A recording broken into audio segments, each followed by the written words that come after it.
যোৱাকালি কংগ্ৰেছ দলৰ এজন সাংসদে এই এলিভেটেড কৰিডৰক বিৰোধিতা কৰিছে।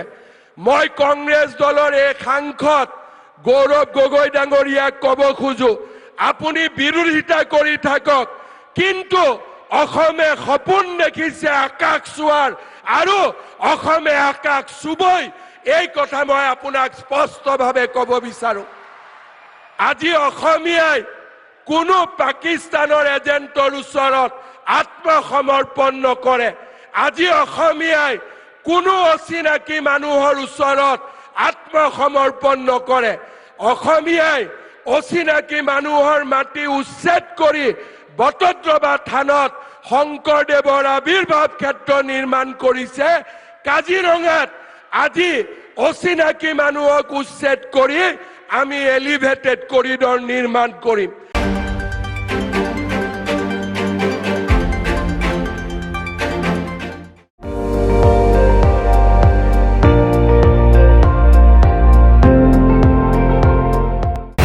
আপুনি চাই আছে ND24, সৰ্বশ্ৰেষ্ঠ নহয় সৰ্বোত্তমৰ দৌৰত।